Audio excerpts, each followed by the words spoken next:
قاموا بنصرت الدین القویم فاعوذ باللہ من الشیطان الرجیم بسم اللہ الرحمن الرحیم محمد رسول اللہ والذین آمنوا معه اشداء علی الکفار رحماء بینہم صدق اللہ العظیم۔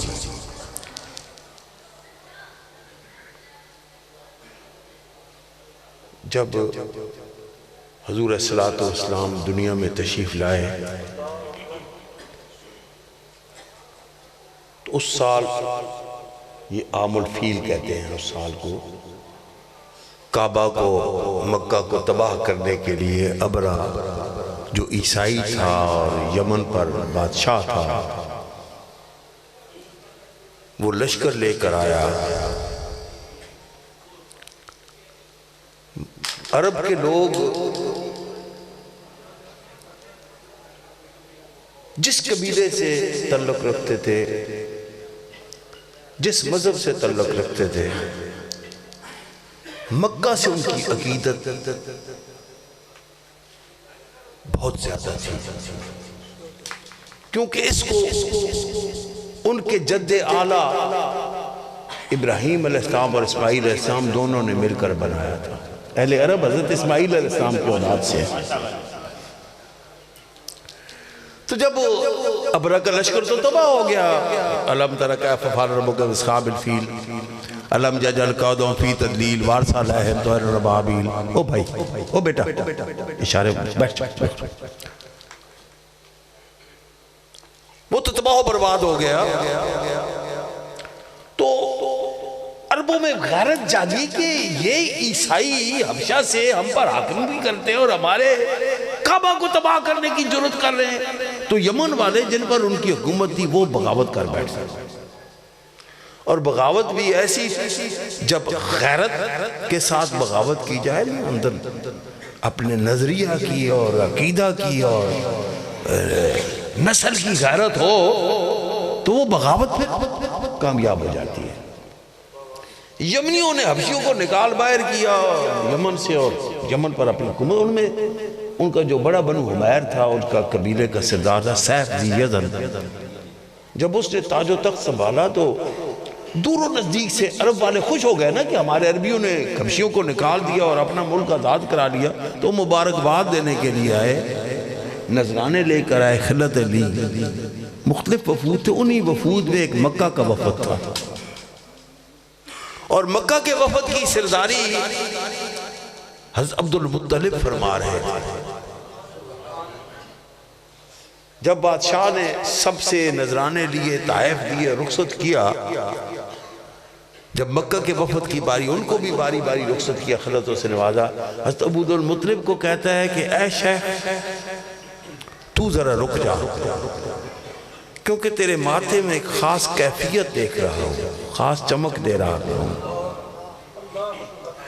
جب علیحدہ ہوئے تو انہوں نے کہنے لگا کہ ہمارے، وہ بھی عیسائی تھا، سیف ذی یزن بھی عیسائی تھا، بنو حمیر عیسائی تھے اس وقت، کہنے لگا کہ ہماری کتابوں میں ایک چیز مخزون ہے جس کو ہم غیروں سے چھپاتے ہیں، صرف اپنوں پر ظاہر کرتے ہیں، لیکن تیرے ماتھے میں ایک نور دیکھ رہا ہوں، میں چاہتا ہوں کہ تجھے اس سے آگاہ کر دوں۔ تو حضرت عبد المطلب نے کہا کہ بھئی بیان کر۔ تو کہنے لگا کہ ہماری کتابوں میں لکھا ہوا ہے کہ، اور اب اس کا وقت ہے کہ یولد مولود بتہامہ، اہل تہامہ میں ایک بچہ پیدا ہوگا، یولد مولود بتہامہ بین کتفی شامہ کانت لہ الامامہ الی یوم القیامہ۔ ایک بچہ پیدا ہوگا، اس کے لیے امامت ہوگی اور قیامت تک کے لیے ہوگی۔ حضرت عبد المطلب نے فرمایا کہ ضد تھوڑا اور وضاحت کر اور بیان کر۔ تو کہنے لگا کہ مات ابوہ و امہ، ماں اور باپ دونوں بچپن میں چلے جائیں گے، وَكَفَّلْهُ جَدُّهُ وَأَمُّهُ، دادا اور چچا اس کی کفالت کریں گے، دادا اور چچا اس کی. حضرت عبد المطلب نے کہا کہ تھوڑا اور وضاحت کر دے اے بادشاہ. تو کہنے لگا کہ یکسر الاسنام ویبطل الاوطان. رنگ و نسل وطن سب کے امتیازات کو مٹا کر سب کو ایک صف پہ لا کے کھڑا کرے گا. یبطل الاوطان ویکسر الاسنام. بتوں کو توڑ ڈالے گا. ویخمد الادیان. دین سارے چھپ جائیں گے. ایک دین اس کا باقی رہے گا. ویعبد الرحمن. اور ایک رحمان کی وہ بندگی کرے گا, عبادت کرے گا. تو حضرت عبد المطلب نے کہا تھوڑی اور وضاحت کر. تو وہ کہنے لگا کہ قسم کھاتا ہوں انت جدہ یا عبد المطلب. اے عبد المطلب مجھے پتہ چل گیا کہ تو ہی اس کا دادا ہے. آیا کہتے ہیں نا بہت سے آئے, سب میں آئے, اصلاح احوال کے لیے آئے, لیکن سب جانے کے لیے آئے کیونکہ ایک کے لیے آنا تھا, پھر اس کے لیے جانا نہیں تھا. جب وہ آئے تو سب نے اپنے اپنے انداز میں ان کی تعریف کی, لیکن آخر کہتا ہے کہ ان کی تعریف بیاں مجھ سے ہو کیوں کر بسم اللہ, جن کی تعریف خدا کرتا ہے سپاروں میں. کسی نے کہا ہو گئی زندگیاں ختم, قلم ٹوٹ گئے, پر یا رسول اللہ تیرے اوصاف کا ایک باب بھی پورا نہ ہوا. کوئی اور کہتا ہے کہ صفحہ دار پہ سنت گرے قدرت نے امیر. صفحہ دار پہ سنت گرے قدرت نے امیر. ان کی تو تصویر وہ کھینچی کہ قلم ٹوٹ گیا. اور میرے والد گرامی عرض کرتے ہیں کہ ہیں جمیل ایسے کہ اللہ کے محبوب ہیں وہ. ہیں جمیل ایسے کہ اللہ کے محبوب ہیں وہ. ہے جمیل ایسے کہ اللہ کے محبوب ہیں وہ. سب صفحہ جہاں پہ مثال مہتاباں تو ہے. لیکن یہ سب تعریفیں انسانوں کی کہی ہوئی ہیں. یہ سب تعریفیں ان میں کمزوریاں ہیں. آئیں اپنے اللہ سے پوچھتے ہیں کہ اللہ تو نے جو اپنا محبوب ہمیں عطا فرمایا ہے, تو بتا اس کا مقام کیا ہے. تو یہاں اللہ رب العزت تعارف فرما رہے ہیں کہ اے اولاد آدم, اے اولاد آدم سن کہ میرے محبوب کا مقام کیا ہے, کہ محمد رسول اللہ. محمد رسول اللہ. محمد اللہ کا رسول ہے. جس نے اللہ کا رسول مان لیا اس کا بیڑا پار ہو گیا, اور جو رشتے ناتے جوڑتا رہا اس کا بیڑا برباد ہو گیا. محمد رسول اللہ. محمد اللہ کے رسول ہیں. کبھی تھے کسی کے باپ, کبھی تھے کسی کے بھائی, کبھی تھے کسی کے یار. ابو بکر بھی آتے تھے تو کہتے تھے یا صدیق, یا رفیق, یا محمد صلی اللہ علیہ وسلم. علی بھی آتے تھے یا اخی. فاطمہ حاضر ہوتی تھی یا ابی. لیکن سب رشتے ختم کر دیے. اب فاطمہ بھی آئے گی تو کہے گی الصلاۃ والسلام علیکہ یا رسول اللہ. اب یا ابی کا رشتہ پیچھے چلا گیا. اب وہ رشتہ سامنے ہے جو اللہ نے مقام عطا فرمایا ہے. علی بھی حاضر ہوتے ہیں تو ایک ہی رشتہ, ایک ہی تعلق سے, کبھی بھی اس کے بعد یا آقی نہیں کہا. ایک دن مجھے رسول اللہ صلی اللہ علیہ وسلم نے فرمایا ہے کہ یہ میرا بھائی ہے. رسول اللہ صلی اللہ علیہ وسلم نے فرمایا کہ صدیق اکبر میرا دوست ہے. رسول اللہ صلی اللہ علیہ وسلم نے فرمایا کہ فاطمہ میری بیٹی ہے. بیٹی ادھر آؤ, دوست ادھر آؤ, بھائی ادھر آؤ. لیکن علی نے ایک دن بھی یہ مجھے نہیں ثابت ہوگا تاریخ کتب پڑھی ہیں کہ کبھی علی علیہ السلام نے حاضر ہوئی ہوں اور عرض کی ہو کہ یا اخی. کبھی فاطمہ حاضر ہوئی ہوں رضی اللہ تعالی عنہ اور عرض کی ہو کہ یا ابی. بھی ابو بکر حاضر ہوئے، عرض کی ہو کہ یا رفیق یا صدیق، جو بھی حاضر ہوتا تھا ایک ہی رشتے سے پکارتا تھا، ایک ہی تعلق سے پکارتا تھا، الصلاۃ والسلام علیک یا رسول اللہ، الصلاۃ والسلام علیک یا رسول اللہ۔ اور دوسری صفت بیان کی کہ محمد کا مقام کیا صلی اللہ علیہ وسلم، وہ ہے اللہ کے رسول۔ اس تعلق کے ساتھ اپنا تعلق جوڑ لو، دنیا میں بھی کامیابی اور آخرت میں بھی سعادت دارین کی فلاح کی راستے تمہارے لیے کھلے ہیں۔ اور اگر اس تعلق کے ساتھ تعلق نہ جوڑ سکے، اس رشتہ کے ساتھ، اس مقام کے ساتھ لاکھ رشتے جوڑو، اس دنیا میں بھی ہلاکت اور تباہی ہے اور آخرت میں بھی ہلاکت اور تباہی ہوگی۔ والذین معہ، اب یہ کہ اس کے صحابہ کا کیا مقام ہے، اس پر ایمان لانے والوں کا کیا مقام ہے۔ رحماء بینہم، ماؤ بہنم، آپس میں ایک دوسرے کے ساتھ بہت محبت کرتے ہیں، آپس میں ایک دوسرے کے ساتھ بہت محبت کرتے ہیں، اتنا احساس کرتے ہیں، اتنا احساس رکھتے ہیں کہ علی علیہ السلام کے حالات نہیں ہیں، دو میرے آقا کے غلام مشورہ کر رہے ہیں، یار وہ خود تو نہیں بولتا، ہمیں اس کو اکسانا چاہیے کہ رسول اللہ صلی اللہ علیہ وسلم سے رشتے اپنا داماد بننے کی آرزو کر دیں۔ ساتھی یہ کہہ رہے ہیں، کون کہہ رہے ہیں؟ عمر کہہ رہے ہیں، وہ کہتے ہیں کہ میرے پاس تو مہر دینے کے لیے کچھ نہیں ہے۔ عثمان کہتے ہیں علی وہ میں ادا کر دوں گا۔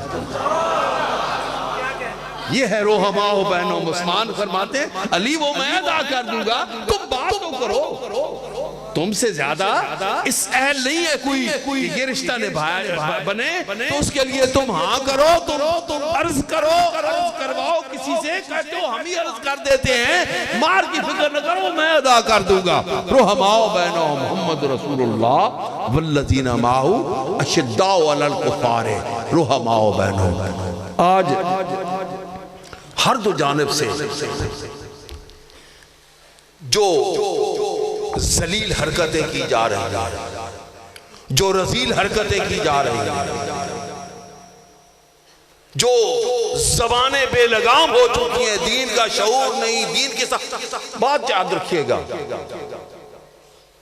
کہ جو مسجد میں کھڑا ہوں یا بیٹھا ہوں، جب میں تبلیغ کے لیے کھڑا ہوتا ہوں تو اس وقت میں نبوت کا کام کر رہا ہوتا ہوں۔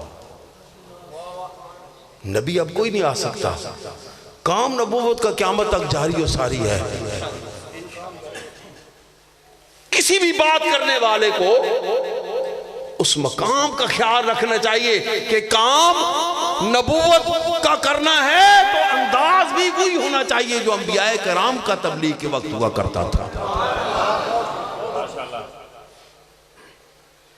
گالی گلوچ نہیں، توہین نہیں، سختی نہیں، بلکہ اللہم اہد قومی فإنہم لا یعلمون۔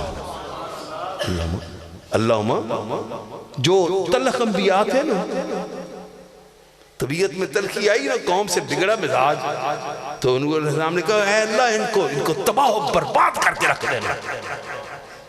بگڑے نا ہود علیہ السلام، عرض کی کہ اللہ میری قوم کو صبح کا سورج نصیب نہ، اور سارے کے سارے آپ تباہ ہو گئے۔ سمود والے صالح علیہ السلام نے اوپر دیکھ کے کہا کہ تباہ ہوئے، لوط علیہ السلام کی بددعا سے ان کی قوم تباہ ہوئی، شعیب علیہ السلام کی بددعا سے ان کی قوم تباہ ہوئی۔ میرے آقا علیہ السلام سے عرض کیا گیا یا رسول اللہ لا دعا علیہم، یہ پتھر مارنے والوں پر اگر دعا ہی کر دیں، پر دعا کرنا بدعا کرنا ہوتا ہے، پر دعا کر دیں تو رسول اللہ صلی اللہ علیہ وسلم ہاتھ اٹھائے، آپ صحابہ خوش ہیں کہ اب زبان مبارک سے نکلیں گے اور یہ مکہ والے تباہ و برباد ہو جائیں گے۔ میرے آقا علیہ السلام نے ہاتھ اٹھائے تو عرض کی اللہم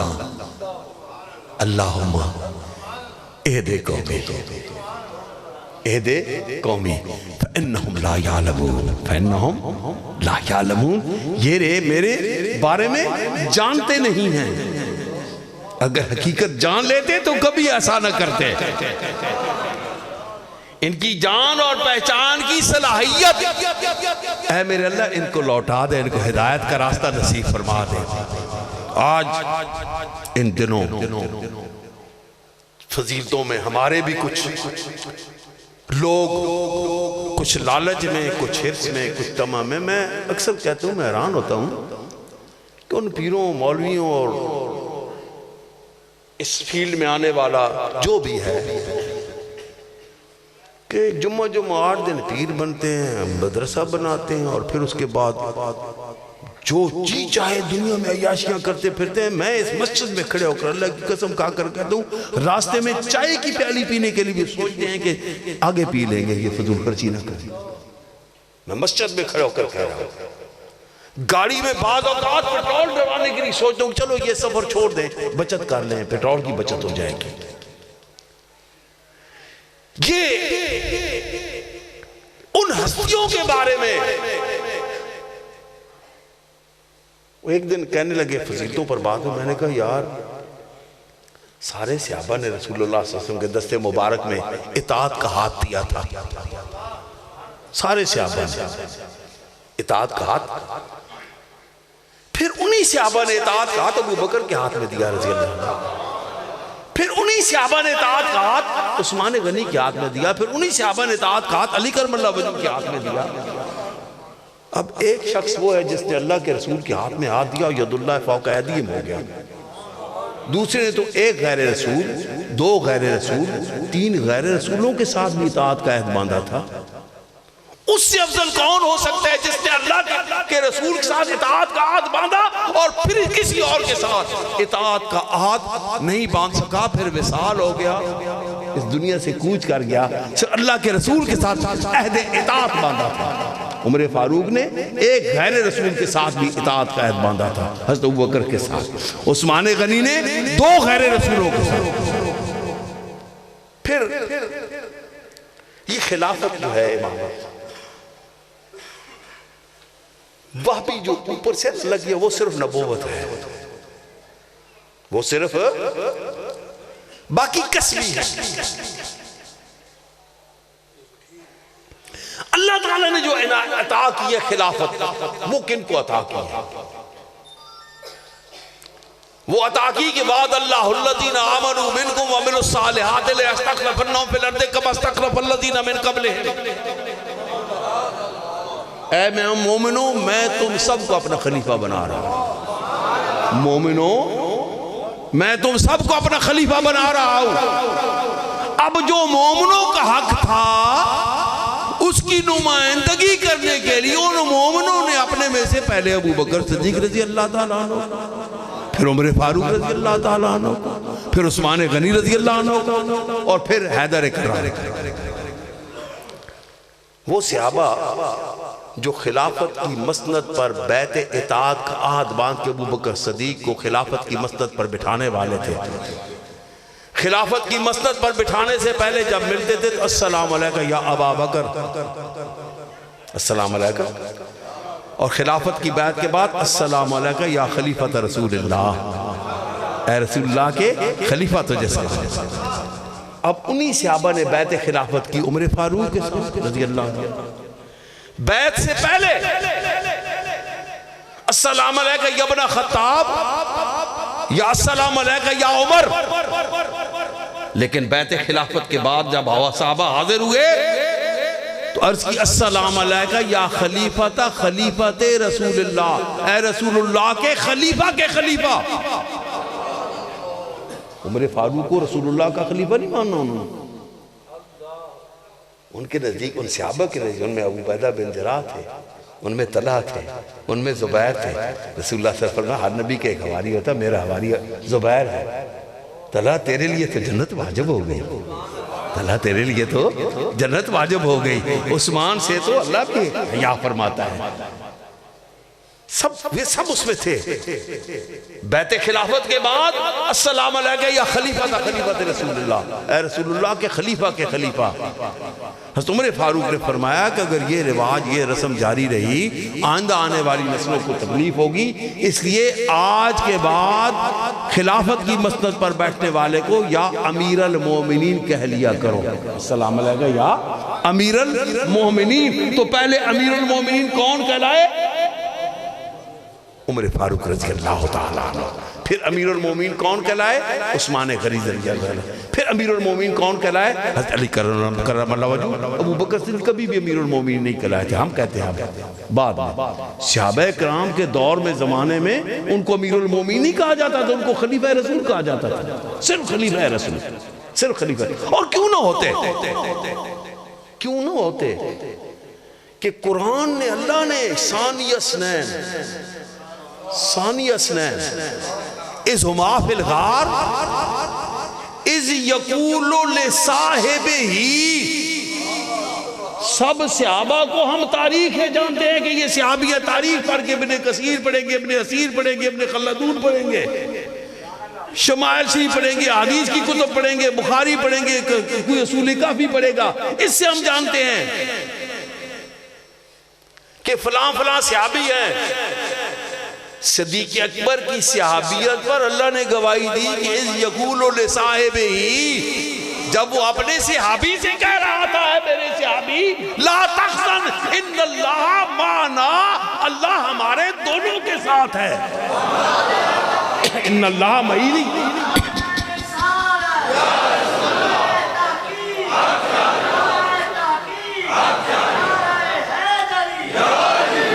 ان اللہ معی نہیں فرمایا. قرآن کی صورت میں رسول اللہ صلی اللہ علیہ وسلم نے ان اللہ معی, میرے ساتھ ہے اللہ, یہ نہیں ان اللہ معنا. اے ابو بکر فکر نہ کر, لا تحزن, تو حزن نہ محسوس کر, ان اللہ معنا, اللہ ہم دونوں کے ساتھ ہے. اللہ تو میرا صحابی ہے, اللہ ہم دونوں کے ساتھ ہے. یہ رسول اللہ صلی اللہ علیہ وسلم نہیں فرما تو میرا صحابی, اللہ فرما رہے وہ تیرا صحابی ہے اور میں تم دونوں کے ساتھ ہوں. قرآن میں اعلان کیا جا رہا ہے, قرآن میں. پھر یاد رکھیے گا, میں پچھلے دنوں سوچ رہا تھا کہ رسول اللہ سے حیات مبارکہ میں یہ ایسے نہ تھا. رسول اللہ صلی اللہ علیہ وسلم کے پر سخت ترین رات اور دن کون تھا؟ بدر کا نہیں, احد کا نہیں, خندق کا نہیں. 3000 جانسار موجود تھے, احد میں 750 جانسار موجود تھے, بدر میں 313 موساد موجود تھے. طائف والا پتھر تو پڑ رہے تھے لیکن پتھر مارنے والے ہی ساتھ جوس بھی پیش کر رہے تھے. پتھر بھی مار رہے تھے, جوس بھی پیش کر رہے تھے. میں نے جانا کہ سب سے سخت دن وہ تھا جب مکہ کے ہر گھر کے فرد نے قسم کھائی کہ ہم میں سے ہر گھر سے ایک آدمی اپنا جوان دے گا اور سب جوان رات کی تاریکی میں اللہ کے رسول پر حملہ کریں گے. رات کی تاریکی میں حملہ کریں گے, سب نیزے چلائیں گے تاکہ پتہ نہ چل سکے کہ کس کے نیزے سے وہ شہید ہوئے. کہ بنی عبد المطلب بنی ہاشم کس کس سے بدلہ لیں گے. وہ رات, اور رات اس لیے بھی سخت تھی, ادھر سارے مکے والے اکٹھے تھے اور یہاں صرف جاندار صحابہ میں سے ایک علی اور ایک ابو بکر تھے, باقی سب مدینہ بھیجے جا چکے تھے. علی بستر پر لیٹے تھے, ادھر اللہ نے اجلاس بلایا کہ ملائکہ اے جبریل میکائیل, میں نے تم کو آپس میں بھائی بھائی بنایا, کون ہے جو دوسرے پر جان دے سکتا ہے؟ سر جھکا لیا, کسی نے بھی ہاں نہیں کی. فرمایا دیکھو میں نے محمد اور علی کو بھائی بنایا, کیسے ایک بھائی اپنے دوسرے کے لیے جان نچھاور کرنے کے لیے آمادہ ہے. جاؤ اور اس کے دشمنوں سے اس کی حفاظت کرو. جبریل سر کی جانب, میکائیل پاؤں کی جانب کھڑے ہو جاتے ہیں, اور جب صبح پو پھٹنے کر دیا تو چچوکر لگاتے ہیں, بخ بخ یا علی من مسلو کا فی الدنیا آدھا اليوم. اٹھ علی, کون ہے خوشبخت آج اس دنیا میں تیری نسبت؟ ان اللہ یباہی بکا للملائکہ, کہ تیری وجہ سے اللہ فرشتوں کو نخرے دکھا رہا ہے, ناز فرما رہا ہے تیری اس قربانی پر. ایک وہ رازدار تھے علی, لیکن اکیلے کیونکہ ابھی گھر بنا نہیں تھا. اور یہ تو دوسرا رازدار تھا ابو بکر, قدم قدم پر رازدار, گھر سے نکلنے پر رازدار، کنڈی کھٹکنے کا معلوم، دروازہ کھولنے پہ معلوم، اونٹنیاں ساتھ تیار رکھی ہوئی ہیں معلوم، اونٹنیوں پر سوار ہو کر غار ثور میں پناہ لینے پر معلوم، اونٹنیاں واپس بھیجنے پر معلوم، اور ثور میں 3 دن 3 راتیں تنہائی، اور صرف ایک ابو بکر نہیں، ابو بکر کی بیوی بھی رازدار کے روٹیاں پکا کے بھیجتی ہے، بیٹا رازدار ابھی مشرک ہے، کافر ہے، مسلمان نہیں ہوا، رازدار کے روٹیاں لا کر کھلاتا ہے، بیٹی رازدار کے دودھ بکریاں دونے کے لیے وہاں آ جاتی ہیں اس وادی میں، اور نوکر غلام بھی رازدار کے بکریاں چراتے چراتے شام کے وقت اس وادی میں آ جاتا ہے، پورے کا پورا گھرانہ رازدار۔ ہر چیز میں قول فیصل ہمارے پاس اللہ تعالیٰ کا کلام ہے۔ اللہ تعالیٰ سورہ مائدہ کے آخر میں نا، سورہ الانفال کی پہلے بھی اور آخر میں بھی فرمایا کہ والذین آمنوا، غور سے سننا ایک ایک لفظ، ایک ایک کلمہ، یہ آپ کو زندگی کا رہنما اصول دے گا، آپ کو حرارت دے گا، قوت ایمانی دے گا، صحابہ کرام کا مقام بتلائے گا۔ والذین آمنوا کون کہہ رہا ہے؟ اللہ فرما رہا ہے۔ کس سے فرما رہا ہے؟ اپنے محبوب سے فرما رہا ہے۔ کس کے لیے فرما رہا ہے؟ قیامت تک آنے والی انسانیت کے لیے، کہ والذین آمنوا، اور وہ لوگ جو لائے ایمان، وہاجروا، اور پھر کی ہجرت، وجاہدوا فی سبیل اللہ، اور پھر جہاد کیا اللہ کی راہ میں۔ یہ پوری صورت کس واقعات پر ہے؟ ساری کی ساری بدر کے واقعات پر ہے، غزوہ بدر، غزوہ بدر۔ والذین آمنوا وہاجروا وجاہدوا فی سبیل اللہ اولئک ھم المؤمنین حقا، وہ ہیں حقیقی مومن، وہ ہیں بدری سارے کے سارے کون ہیں؟ اسی لیے تو حضور صلی اللہ علیہ وسلم نے بظاہر غداری کا عمل تھا، عمر فاروق نے تلوار کھینچی تھی، علی علیہ السلام نے بھی تلوار کھینچی تھی، آپ نے فرمایا کہ نہیں رک جاؤ، تمہیں پتہ نہیں حاتم بن ابی بلتہ بدری ہے؟ تمہیں پتہ نہیں یہ بدری ہے؟ بدریوں کا یہ مقام کہ والذین آمنوا وہاجروا وجاہدوا فی سبیل اللہ اولئک ھم المؤمنین حقا لہم مغفرۃ، لہم، ان کی کمزوریوں کو اللہ نے معاف فرما دیا، لہم مغفرۃ، ان کی انتہا کیا؟ کہ یہ معافی ہے، بخشش ہے، ورزق کریم، اس دنیا میں بھی پاکیزہ رزق ہے اور آخر میں بھی پاکیزہ رزق ہے۔ اس لیے تمام مسلمانوں سے، تمام برادران اسلام سے، اور خصوصاً یاران اتنی کو کوڑا کے، گول پور کے، چران کے، بلدادر خان کے علاقہ کے جتنے بھی سلسلہ سے وابستہ ہیں، تمام سلاسل سے وابستہ ہیں، اور خصوصاً اپنے سلسلہ سے جو وابستہ ہیں، ان کے لیے حکم ہے کہ غیرت صحابہ اور حرمت اہل بیت پر کبھی بھی کسی کے ساتھ کوئی کمپرومائز نہیں، اور اہل بیت یاد رکھیے گا، جو میں جس نتیجے پر پہنچتا ہوں، اہل بیت قرآن کی روح سے ازواج مطہرات ہیں، اور حدیث پاک کی روح سے امام علی، امام حسن، امام حسین اور سیدۃ النساء ہے۔ جہاں قرآن میں حکم ہے وہ صرف ایک آیت نہیں ہے، یا آل البیت یعظمونکم الرجس ویطہرکم تطہیرا، یہ پیچھے 17 آیت ہیں، 14 15 17 آیت ہیں، اور میں پیچھے کیا؟ یا نسان نبی ہے نبی کی بیویوں، یا نسان نبی ہے نبی کی بیویوں، یا نسان نبی لا تبرجن کتبرج الجاہلیت الاولی وقرنا فی بیوتکن، گھروں کو لازم پکڑ کے اندر رہو اور زمانے جاہلیت کی عورتوں کی طرح اپنے بدنوں کی نمائش نہ کرو۔ یہ کن کو نصیحت کی جا رہی ہے؟ نبی پاک کی ازواج مطہرات کو نصیحت کی جا رہی ہے، اور آپ کے ذریعے قیامت تک آنے والی امت کی عورتوں کو نصیحت کی جا رہی ہے۔ لا تبرجنا کتبرج الجاہلیت، کیا وہ کپڑے اتار کے ننگی ہوتی تھی؟ نہیں، اس قسم کے لباس پہنتی تھی عرب میں اس زمانے میں عورتیں، یہ نہیں کہ ازواج مطہرات، عرب کی عورتیں کہ جن میں آزاد جسمانی جو ہوتے تھے ان کی نمائش ہو جاتی تھی، یا پنڈلیوں تک ذرا شلوار اوپر ہو جاتی تھی، بعض فاحشہ عورتیں پنڈلیوں تک ان کی شلوار اوپر ہو جاتی تھی یا بازو ننگے ہو جاتے تھے۔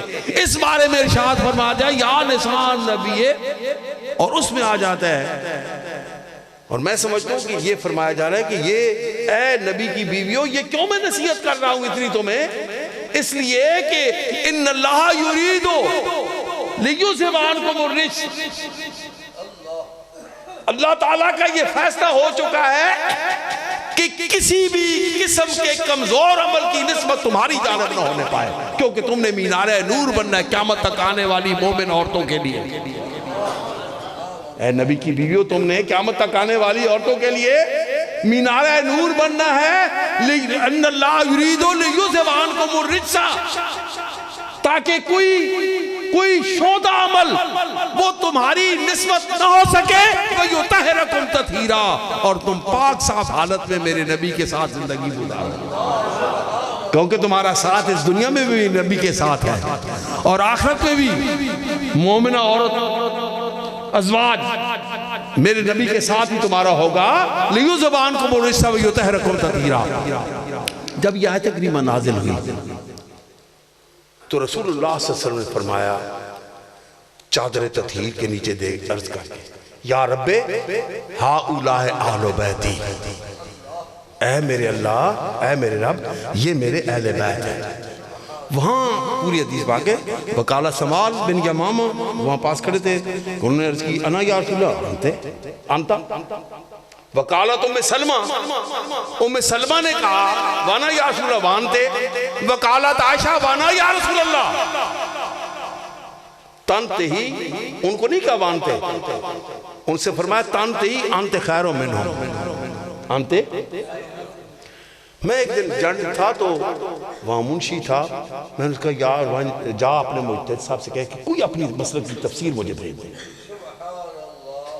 ایک اسی آیت پر بات ہوئی تھی کسی عالم کے ساتھ میری، تو جب انہوں نے تفسیر بھیجی وہاں حدیث پاکی ہماری لکھی ہوئی تھی، اہل شیعہ حضرات کی تفسیر میں بھی حدیث پاکی ہی تھی، لیکن تنتہی کا معنی انہوں نے کیا تھا دور ہو جا۔ اب آدھی حدیث جو پیچھے ہے اس کے ساتھ یہ معنی لگا نہیں کھاتا، تنتہی دور ہو جا، انت خیرم، تو ان سے بہتر ہے۔ پھر میں گھر آیا تو میں نے منجد کھولی لغت، تو وہاں تنتہی کا میں نے دور ہو جا بھی تھا اور تنتہی کا میں نے ایک کونے میں آ جا، ایک کونے میں ہو جا۔ وقالت عائشہ ونا یا رسول اللہ تنتہی انت خیر منہم، ایک کونے میں آ جا، تو ان سے بہتر ہے، کیونکہ تجھے یہ مقام تیرے اللہ نے دیا، ان کو یہ مقام میں دے رہا ہوں۔ ازواج مطہرات کو اگر یہ صرف ہؤلاء اہل بیتی کے لیے یہ آیت کریمہ نازل ہوئی ہوتی تو رسول اللہ صلی اللہ علیہ وسلم سب صحابہ سمجھ جاتے، رسول اللہ صلی اللہ علیہ وسلم کو اتنا تکلف فرمانے کی ضرورت حاجت ہی نہ رہتی۔ اور یہ یاد رکھے گا کہ نبی کو یہ اختیار ہوتا ہے کہ اللہ کے حکم میں کہیں کہیں اضافہ فرما سکتا ہے۔ قرآن کہتا ہے شہادت رجلین اور رجلین و امراتین، کسی بھی معاملے میں دو مردوں کی شہادت یا ایک مرد اور دو عورتوں کی شہادت، لیکن حضرت خزیمہ رضی اللہ تعالیٰ عنہ کو شاباشی دیتے ہوئے رسول اللہ صلی اللہ علیہ وسلم، خزیمہ تیری گواہی دو کے برابر ہے، تیری گواہی۔ یہ آیت کریمہ ہے نا سبحان رب العرش العظیم والی، اس آیت پہ جھگڑا بن گیا، دوسرا گواہ کوئی نہیں تھا، خزیمہ کہہ رہے تھے جمع کرو، زید بن ثابت کہہ رہے تھے گواہ لا۔ عمر فاروق آئے تو پوچھا کہ کیا معاملہ ہے، یہ ماجرا ہے، انہوں نے کہا کہ زید جمع کر لے یہ آیت، تجھے پتہ نہیں خزیمہ کہ ایک ہی گواہی دو کے برابر ہے، ایک ہی گواہی اللہ کے رسول نے، لیکن وہ صرف خزیمہ کے لیے خاص ہے۔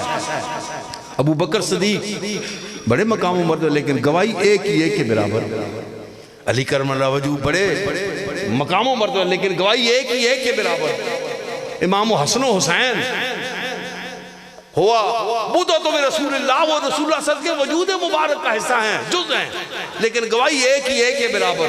لیکن خزیمہ کو یہ مقام رسول اللہ صلی اللہ علیہ وسلم نے عنایت فرمایا کہ تیری ایک ہی گواہی دو کے برابر. اس لیے یہ راستہ انتہائی محتاط روی کا راستہ ہے. یہ نہیں کہ ہر شخص آ کے ان چیزوں پر بحث شروع کر دے. امام عینی مقدمہ ہے بخاری شریف کی عمدۃ القاری میں، مقدمہ میں لکھتے ہیں کہ کوئی بندہ جب تک 17 علوم سے واقفیت نہیں رکھتا، ان پر دسترس نہیں رکھتا، وہ حدیث پاک پر گفتگو نہ کیا کرے، گمراہ ہو جائے گا. 17 علوم کون سے ہیں؟ صرف، نحو، انشاء، ادب، فصاحت، بلاغت، مجاز، حقیقت، صریح، کنایہ، مفسر، محکم، دلالت، اشارت، روایت، درایت، اور 5ویں اسماء و رجال، سند. اسماء و رجال ایسی حدیث پاک جب اسماء و رجال میں داخل ہوا میں، اب تو حدیث پاک بیان کرنے سے ڈر لگتا ہے کہ جن پر ہمارے علماء 1.5 گھنٹے تقریر کر کے ادھر والوں کو کافر اور کسی کو گستاخ کیا کیا بنا رہے ہیں، جب اس کی حقیقت دیکھی تو اس کے روایات میں متہم بالکذب آیا ہوا تھا. اور ناقدین حدیث اس کو کہتے تھے کہ ھذا حدیث موضوع، یہ موضوع حدیث پاک ہے، ھذا حدیث موضوع. اب تفسیر ابن عباس کو کہتا ہے عبداللہ بن عباس کی طرح، یہ تو سب سے اعلیٰ تفسیر ہوگی. ناقدین حدیث کہتے ہیں عمدۃ القاری میں کلہ کذب. کیوں؟ کیونکہ اس کے روایات میں سالوی، سوری اور قلبی ہیں، اور وہ تینوں متہم بالکذب ہیں. اس لیے ان معاملات میں ہر شخص نہیں اردو کی 4 کتابیں پڑھ کے. میرے عزیز تھے، ایک واقعہ آ گیا تو آپ کو بتا دیتا ہوں اس طرح کہ کس طرح غلط فہمی میں مبتلا ہو جاتے ہیں. وہ ایک دن مجھے کہنے لگے کہ مولوی صاحب، چورا شریف بخاری دی تو علی دی روایت ہے کہ صحابہ کرام فرماتے ہیں کہ ہم رسول اللہ صلی اللہ علیہ وسلم کے زمانے میں قربانی کے جانوروں کے گلے میں جوتوں کا ہار لٹکا کے ان کو قربان گاہ میں لے جایا کر. کی حال ہے توڑا؟ میں نے کیا جی فعل عبث ہے، اور فعل عبث صحابہ سے سرزد ہو، رسول اللہ صلی اللہ علیہ وسلم کے زمانہ میں موجودگی میں ہو، طبیعت لگا نہیں کھاتی. آپ نے ترجمہ پڑھا ہوگا، وہ غلط ہوگا ترجمہ. تو کہنے لگے نہیں، میں نے عربی بھی دیکھا، وہاں بھی نال ہے. تو میرا بیٹا تھا ذہن میں کہا بیٹا جاؤ ذرا لغت لے کے آؤ. ایک دوسرے گھر بیٹھے ہوئے وہ لغت لایا تو وہاں نال کا عام تو میں نے جوتے ہی ہوتا ہے نال، وہاں ایک دوسرا معنی لکھا ہوا تھا چوہے کے بل. میں نے کہا یہ معنی کیوں نہیں کہتے کہ چوہے کے بلوں کا ہار بناتے تھے؟ انہوں نے کہا جی واہ جی واہ مولوی صاحب سبحان اللہ قربان جائیں کہ چوہے کے بلوں کا بھی ہار. میں نے کہا جی ساتھ ہی ایک تیسرا معنی بھی لکھا ہوا ہے. لغت میں ایک تیسرا معنی ہے کہ چاندی کے چھوٹے چھوٹے ٹکڑے جو تلوار کے دستے پر خوبصورتی کے لیے جڑے جاتے ہیں. اگر یہ ترجمہ کریں کہ صحابہ کرام روایت کرتے ہیں ہم چاندی کے ٹکڑوں کا ہار ڈالا کرتے تھے، اور پھر میں نے کہا ترجمہ آپ نے پڑھا، وہ اہل حدیث اس نے وہ بھی اس کو پتہ نہیں چلا. اس نے جو عام نال کا لفظ اس نے دیکھا، جو عام اس کا معنی تھا وہ جوتے کر دیا. یہ پتہ ہی نہیں کیا کہ اگر یہ معنی لگا نہیں کھاتا تو میں ذرا لغت دیکھنے کی تکلیف کر لوں کہ یہ کن کن معنوں میں نال استعمال ہوتا ہے. جن کو اتنا بھی شعور نہیں ہوتا وہ 3 گھنٹے، یہ جو جن حضرت کی میں بات، وہ 3 گھنٹے کلام کرتے ہیں، تقریریں کرتے ہیں، 2 گھنٹے تقریریں کرتے ہیں. کیا بتاتے ہوں گے، کیا فرماتے ہوں گے؟ یاد رکھیے گا سب سے پہلے قرآن کی تفسیر القرآن بالقرآن، قرآن کی تفسیر کرنا حرام ہے ہمارے لیے. یہ جو ہم تفسیر کہتے ہیں یہ تفسیری تعویل ہوتی ہے. مفسر ہم کہہ دیتے رواج ہو گیا ہے، وہ اصل میں مؤول ہوتا ہے. قرآن کی تفسیر حرام ہے. تفسیر القرآن بالرائے کفر، اپنی رائے نہیں دے سکتے. تفسیر القرآن بالکتب السماویہ، وہ جن روایت کی تصدیق رسول اللہ صلی اللہ علیہ وسلم نے فرما دی حدیث پاک میں، ہر روایت نہیں. یہ مطابقت تطبیق کر سکتا ہو وہ، اور پھر اس کے بعد سب سے بڑھ کر تقوی کی ضرورت ہوتی ہے۔ صحابہ کرام کر وہ گفتگو کرے، اہل بیت اطہار پر وہ گفتگو کرے کہ جس کے اندر اتنا تقوی ہو جتنا ابو بکر صدیق، عمر فاروق، عثمان غنی، علی کرم اللہ وجہ، رضوان اللہ علیہ میں وہ تقوی جو تھا، وہ تقوی تو اتنا تقوی تھا کہ قرآن کسی نے پڑھا کہ اِنَّ لَدَيْنَا أَنْكَالًا وَجَحِيًّا وَطَعَامًا ذَا غُصَّةٍ وَعَذَابًا أَلِيمًا۔ عمر فاروق جیسا جلیل القدر غش کھا کے گرتا ہے، چیختے چیختے دھاڑے مار کے روتا ہے، 2 مہینے اللہ کے خوف کی وجہ سے بخار میں مبتلا رہتا ہے۔ وہ تقوی ہے کہ عائشہ جب میں مر جاؤں تو میری یہی چادر جو میں نے پہنی ہوئی اسی میں مجھے کفن پہنا دینا، کیونکہ نئے کپڑوں کی امت کے مسکینوں کو زیادہ ضرورت ہے، نئے کپڑوں کی ان کو زیادہ، مجھے انہی کپڑوں میں دفنا دینا جو دھلا کر جو میرے بوسیدہ جو ہے استعمال میں، انہی میں دفنا دینا۔ یہ ہے تقوی۔ کیا وہ تقوی ہم میں ہے؟ اور قرآن نے تو دعویٰ یہ کیا نا کہ قرآن ہے ہدایت، ہدن ہے، لیکن کن کے لیے؟ للمتقین ہے، ہدن ہے لیکن متقین کے لیے۔ قرآن اور سنت اور اہل بیت اور صحابہ پر تبصرہ کرنے والوں، پہلے اپنے اندر وہ تقوی تو پیدا کرو، وہ عمل تو پیدا کرو، کردار کی قوت تو پیدا کرو، وہ سیرت وہ صورت وہ تو بنا لو۔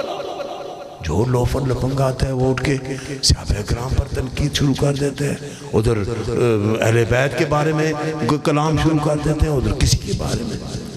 تو ایسے لوگوں سے دور رہا کریں اور اپنے عقائد درست رکھا کریں، اپنے عقائد درست رکھا کریں۔ وہ عقائد جو ہمیں صحابہ کرام، تابعین، تبع تابعین، اولیاء کاملین سے ملے ہیں۔ حضرت عبداللہ بن مبارک تابعین تھے، ان سے کسی نے پوچھا کہ امیر معاویہ کا مقام زیادہ ہے مرتبہ یا ویسے کرنی کا؟ تو انہوں نے کہا کہ امیر معاویہ نے جس گھوڑے پر سواری کر کے جہاد کیا ہے، اس گھوڑے کے سموں کے ساتھ اڑنے والی گرد کے برابر بھی اویس کرنے کی ساری زندگی کی باتیں نہیں ہیں۔ کیوں کہ اس کے گھوڑوں کے ساتھ سموں سے اڑنے والی گرد کی قسمیں اللہ نے قرآن میں کھائی ہیں۔ وَالْعَادِيَاتُ ضَبْحًا فَالْمُورِيَاتُ قَدْحًا فَالْمُغِيرَاتُ صُبْحًا فَأَثَرْنَ بِهِ نَقْعًا فَوَسَطْنَ بِهِ جَمْعًا۔ میرے شیخ حضرت مجدد رسانی فرمائے تھے کہ النار الخامیہ لمن ذم المعاویہ، جو معاویہ کی بدتعریفی کرتا ہے اس کے لیے دوزخ کی بھڑکتی ہوئی آگ ہے، لیکن اس کا یہ مطلب نہیں کہ حضرت علی کرم اللہ وجہ کے مقابلے میں وہ ان کے برابر تھے۔ وہ الگ ان کا مقام، ان کی الگ حیثیت، ان کا مقام ان سے محبت ان کی صحابیت کی وجہ سے، احترام صحابیت کی وجہ سے، اور ان سے محبت اور احترام قدم قدم پر رسول اللہ صلی اللہ علیہ وسلم کا ساتھ دینے کی وجہ سے 13 سال کی عمر سے ساتھ دینا شروع کیا، اور پہلے 13 سال تھے اللہ کے رسول کی گود میں سر رکھ کر سویا کرتے تھے۔ جس نے رسول اللہ صلی اللہ علیہ وسلم کی گود میں پرورش پائی وہ کون ہے؟ علی کرم وجہ۔ اور آخر وقت تک رسول اللہ صلی اللہ علیہ وسلم کے جسد مبارک کو غسل دیتے وقت تک مس ہوتا رہا جس کا وجود، وہ کون ہے؟ علی کرم وجہ۔ وہ اپنا مقام ہے، لیکن یہ نہیں ایک مقام ہے اور اس کے ساتھ تنازع کرنے والے دوسرے مقام کی بے ادبی شروع کر دو تو پھر تو حضرت زبیر کی بے ادبی پہلے کرنی پڑے گی، کیونکہ جمل تو پہلے ہوئی تھی، جنگ جمل۔ حضرت اللہ کی بے ادبی پہلے کرنی پڑے گی۔ ان کی بے ادبی کرو گے جن کی جنتی ہونے میں شک کرنے والا بھی کافر ہوگا، کیونکہ وہ بدری ہیں، وہ سابقون الاولون ہیں، سابقون الاولون ہیں، بدری ہیں، مہاجر ہیں، مجاہد ہیں۔ وَقَانَ حَقًّا عَلَيْنَا نَصْرُ الْمُؤْمِنِينَ کے لحاظ سے بھی مومن ہیں، میں ینصرکم اللہ فلا غالب لکم کے لحاظ سے بھی مومن ہے، ان الذین یبایعونک تحت الشجرۃ رضی اللہ عنہم ورضوا عنہ، اس لحاظ سے بھی کوئی فضیلت ایسی نہیں جو قرآن میں نازل ہوئی ہو یا رسول اللہ صلی اللہ علیہ وسلم نے عطا فرمائی ہو وہ زبیر اور طلحہ رضوان اللہ علیہ رضی اللہ عنہما کے لیے نہ ہو۔ کن ہستیوں کے ساتھ ہم، تو اس لیے ہمارے لیے ادب، احترام اور محبت وہ واجب ہے۔ سب کے ساتھ ہمارا تعلق کس وجہ سے ہے؟ رسول اللہ صلی اللہ علیہ وسلم کی نسبت کی وجہ سے۔ کس وجہ سے؟ رسول اللہ صلی اللہ علیہ وسلم کی نسبت کی وجہ سے۔ آپ پر جو ایمان لے آئے وہ ہمارے لیے سر کا تاج۔ جنہوں نے انکار کیا وہ عین مکہ میں رہا ابو جہل محروم نیاز، عین مکہ میں رہا۔ میرے والد گرامی کا ایک نعتیہ شعر تھا کہ عین مکہ میں رہا ابو جہل محروم نیاز، اور رومی و حبشی حبیب دوست سرا پر مر بیٹھے۔ رومی و حبشی حبیب دوست، اس لیے محتاط رہا کرے تمام دوست۔ سٹیج سے بھی جو حضرات آتے ہیں، آج نعتیں لکھنے والوں کو پتہ نہیں ہوتا ہم کیا کہہ رہے ہیں، نہ شاعری کے آداب کا پتہ ہوتا ہے، نہ بہور کا پتہ ہوتا ہے، نہ علم تقطیع کا پتہ ہوتا ہے، نہ علم دین کا پتہ ہوتا ہے ہم کیا عقیدہ بیان کر۔ بس خوش عقیدگی، اور خوش عقیدگی کی بھی ایک حد ہوتی ہے۔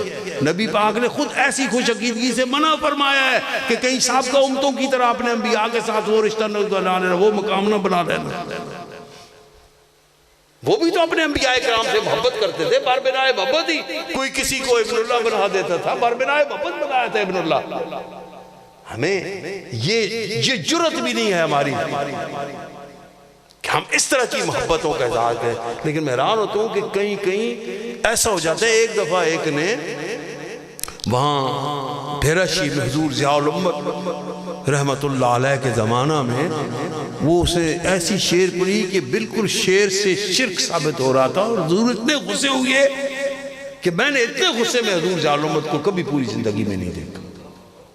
حتیٰ کہ ایک ہمارے دوست تھے، وہ بخاری شریف کا سبق تھا اور وہ اوپر ریڈیو لگا کے ادھر گئے ہوئے تھے، کرکٹ کا میچ دیکھنے، آؤٹ ہوا تو کہنے لگے آؤٹ۔ ساری ان کو بھی سزا حضرت صاحب نے دی تھی، لیکن غصہ اتنا نہیں ہوا تھا، سزا بھی فرما رہے تھے اور ساتھ ساتھ مسکرا بھی رہے تھے۔ لیکن اس ناتھان پر اتنے غصے ہوئے، چورہ شریف میں ایک شعر غلط ایک نے پڑھ لیا تھا۔ حضور ضیاء الامت نے فوراً مجھے، وہ بستر میں بھی لیٹے ہوئے تھے، مجھے بولا اے کیوں پہ پڑھ دے حجا شیطان میں؟ میں کہا حضور میں جا کے روک کے آیا ہوں اس کو، میں بھی جا کے روک کے آیا ہوں۔ ٹھیک ہے، پھر مجھے شاباش دی آپ نے۔ یہ میرے خیال میں اس دن آپ نے مصر جانا تھا اور میں نے عرض کیا تھا کہ آپ نے چورہ شریف تشریف لانی ہے۔ رات کو سیار شریف عرس تھا تو عرس کر کے چورہ شریف آئے، 2-3 گھنٹے میرے پاس آرام فرمایا، پھر صبح کی نماز کے بعد درس دیا اور پھر مصر روانہ ہوا۔ یہ میرے خیال میں آخری بار تشریف وہ لائے تھے، اس کے بعد پھر صحت نے اجازت نہیں دی، بیمار ہو گیا آپ تشریف لائے۔ تو جو اہل اللہ ہوتے ہیں، میں خود جانتا ہوں کہ میرے والد صاحب گرامی نے اعظم چشتی صاحب کو روک دیا تھا کہ اعظم صاحب یہ شعر کیوں غلط پڑھ رہے ہیں، یہ ہمارے مشرب کے خلاف ہے، آپ کا مشرب ہوگا ہمارے مشرب کے خلاف ہے۔ ظہوری صاحب کو ایک شعر سے روکا تھا کہ ظہوری یہ غلط لکھ رہے ہیں، تو پھر میں کیا کروں؟ وہ چوکھٹ پھر درے مصطفیٰ پہ حضور، وہاں تھا اصل میں ان کی شاعری میں تھا چوکھٹے مصطفیٰ پہ حضوری ہوئی۔ ابا جی فرمایا چوکھٹ ہندی، مصطفیٰ عربی، اضافت فارسی، کیا کر رہے ہو؟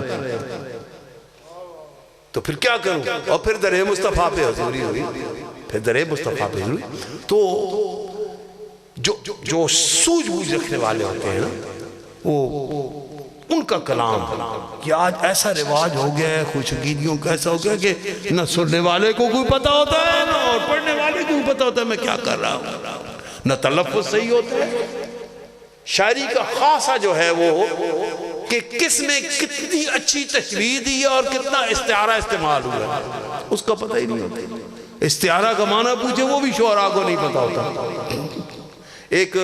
میرے ایک دوست ایک کلاس فیلو ڈاکٹر صاحب ہیں، میں ان کو چیک کرانے کے لیے گیا تو وہ بھی نہیں ہے، تو ان کا سسٹر میں نے کہا یار کوئی کتابوں نے مطالعے کی رکھی ہوئی تو مجھے دو ذرا، تو دی تو وہاں ایک شاعری کی کتاب تھی، نعتیہ شاعری۔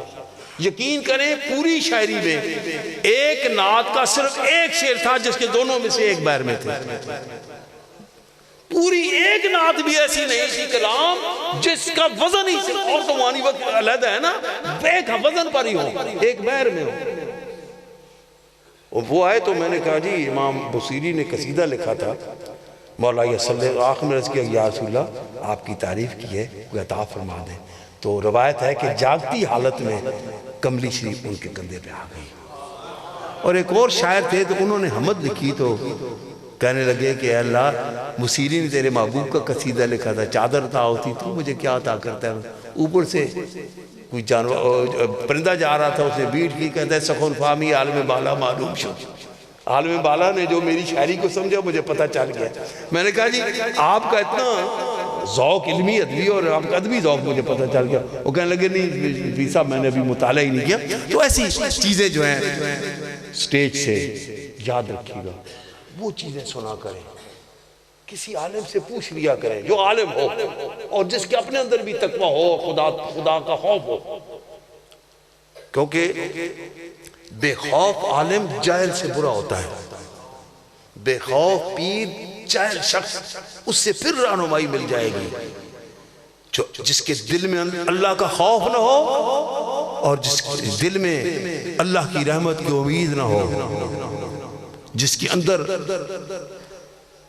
اپنے آخرت میں حساب جواب دہی کا عقیدہ پختہ نہ ہو کہ میں نے اپنی زندگی کا جواب دینا ہے، اس پیر سے، اس عالم سے ایک جاہل زیادہ بہتر آپ کی رہنمائی کرے گا جو اپنے اللہ سے ڈرنے والا ہو اور اللہ کی رحمت کا امیدوار ہو۔ محبت کیا کرے کس کے ساتھ؟ قرآن کے ساتھ۔ محبت کیا کریں کس کے ساتھ؟ صاحب قرآن کے ساتھ۔ محبت کیا کریں کس کے ساتھ؟ جس کی نسبت قرآن اور صاحب قرآن سے ہو جائے۔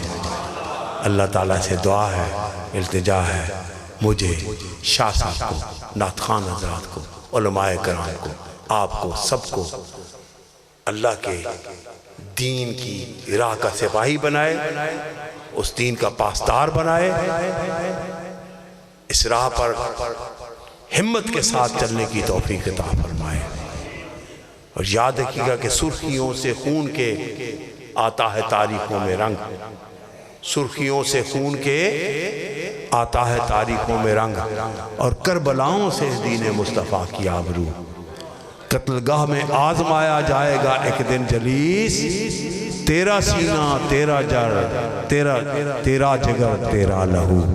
اللہ تعالیٰ مجھے اور آپ سب کو ہدایت کی راہوں کا راہی بنائے، آمین۔ واخر دعوانا الحمدللہ رب العالمین۔ ماشاءاللہ جی، بڑے حسن انداز میں بہت خوبصورت گفتگو کی ہے ماشاءاللہ۔ یہ الگ بات ہے کہ خاموش کھڑے رہتے ہیں، پھر بھی جو لوگ بڑے ہیں وہ بڑے رہتے ہیں۔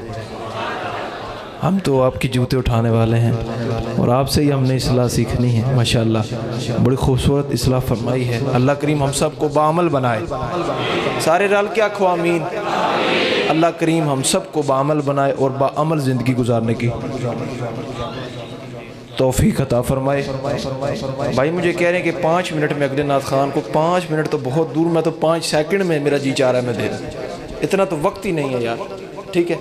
رات کافی ہو چکی ہے اور مہمان ثنا خان بھی ہمارے ماشاءاللہ نعت گو شاعر عالمی شہرت یافتہ الحاج احمد علی حاکم صاحب دامت برکاتہم القدسیہ ساہیوال سے تشریف لائے ہیں۔ میں آپ کو سمے میں قلب سے خوش آمدید کہتا ہوں اور ملتمس ہو رہا ہوں جناب شہباز چشتی صاحب آپ آئیں بارگاہ سرور کنین میں۔ اب اگلے جو ثنا خان ہیں حاکم صاحب کے علاوہ، ان کے لیے یہ انتظامیہ کی طرف سے حکم ہے کہ 8 سے 10 منٹ، اس سے زیادہ نہیں میرے بھائی، وقت کی نزاکت کو سمجھتے ہوئے 8 سے 10 منٹ میں اپنی حاضری مکمل کریں تاکہ ہم احمد علی حاکم صاحب کو جو ہے وہ وقت سے سن لیں اور وقت سے محفل اختتام پذیر ہو جائے۔ نعرہ تکبیر، نعرہ رسالت، نعرہ تحقیق، نعرہ حیدری، نعرہ غوثیہ۔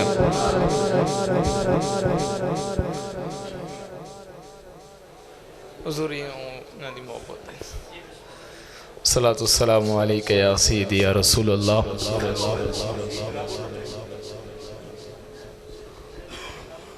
الصلاۃ والسلام علیک یا سیدی یا رسول اللہ وعلی آلک و اصحابک یا سیدی یا حبیب اللہ. السلام علیکم ورحمۃ اللہ وبرکاتہ. السلام علیکم ورحمۃ اللہ وبرکاتہ. ماشاءاللہ ماشاءاللہ مبارکباد پیش کرتا ہوں آج کی اس پوری خوبصورت محفل میلاد مصطفیٰ سجانے پر پوری انتظامیہ کو, جنہوں نے بہت خوبصورت انداز سے حضور کا میلاد سجایا. اللہ پاک ان سب کو بار بار بعد مدینہ شریف کی حاضری نصیب فرمائے. اور بالخصوص میں یاسین بلوچ صاحب کا شکر گزار ہوں جنہوں نے حکم فرمایا, میں آپ کے حکم پہ یہاں تشریف لے کے آیا ہوں. اور میرے لیے یہ آج یہ بات کر کے بھی مائک چھوڑ دوں تو میرے لیے یہی حاضری ہو گئی ہے, کیونکہ آج میرے لیے یہ سعادت ہے کہ قبلہ حضرت صاحب سے بھی ملاقات کر کے یقین مانے میں میرے رسول پہ ہوں, ٹھنڈ پڑ گئی ہے میرے اندر. آپ کہیں ذرا سبحان اللہ. ٹھیک ہے, آپ کے ساتھ پہلے ملاقات ہوئی اور آپ آج میری گاڑی میں بھی تشریف لے کے آئے. اللہ پاک آپ کا سایہ میرے سر پہ دائر قائم دائم فرمائے. مجھے یاسین بلوچ صاحب نے کہا تھا کہ آپ نے 25 منٹ پڑھنا ہے. ٹھیک ہے جی, میں کوشش کروں گا انشاءاللہ جلد حاضری مکمل کروں گا, مگر اس یقین کے ساتھ درود پاک پڑھنا ہے کہ ہم پڑھتے ہیں سرکار سنتے نہیں, کیونکہ میں چشتی مزاج آدمی ہوں تو میں ٹھنڈا مزاج کدے پسند ہی نہیں کیتا. ٹھیک ہے, ذرا خوش ہو کے حضور دے میلاد کو ذرا سبحان اللہ تسی بھی کہہ دو سبحان اللہ. کوئی زبان خاموش نہ رہے. میں کوشش کراں گا کہ بالکل اختصار نال اپنی حاضری مکمل کراں. ذرا محبت نال پڑھو ذرا درود پاک صلی اللہ